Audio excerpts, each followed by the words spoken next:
po kayo sa Bicol. Mayon na po kayo sa Bicol.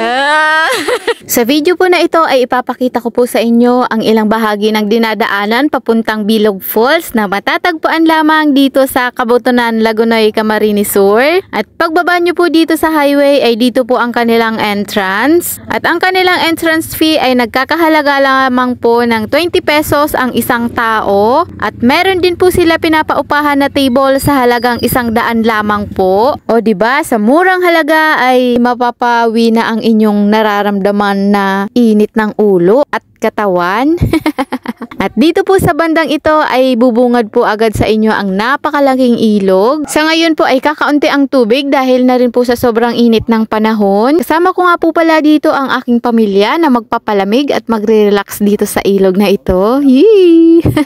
Maganda din po magpunta dito dahil sa napaka-presko po ng inyong madadaanan dahil napakarami pa din po ng mga punong kahoy dito. At bago ko nga po pala ipagpatuloy ang lahat ay mega shoutout muna po kina Emmanuel Sandrino. Shout out naman po in Lex IRT team, Incident Response team po. Thank you po. Wow!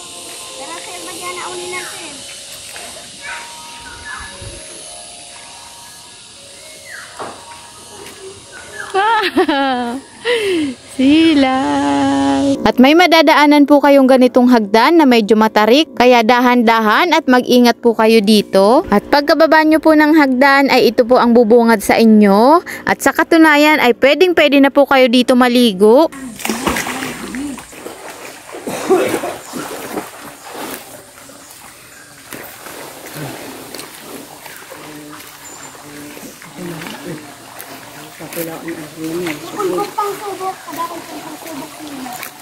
Ano boy? Baka makangkay na kita dyan. Kaya man kita hindi masugsog. Ito ba? Para ko lumangga po. Uy! Kamang-kamangan ang gapo. Talagang gayon na. Diyan na kamaraglamon. Linaw.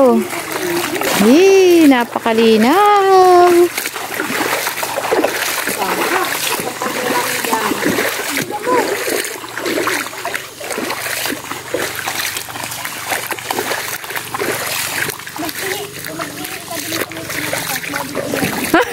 Siyempre.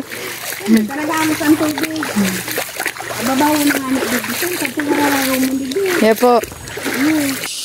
Ayan guys, so kung maririnig nyo po yung mga huni, talagang tunog na tunog bundok guys. Napaka-presko dito sa pakiramdam. Madami pang puno.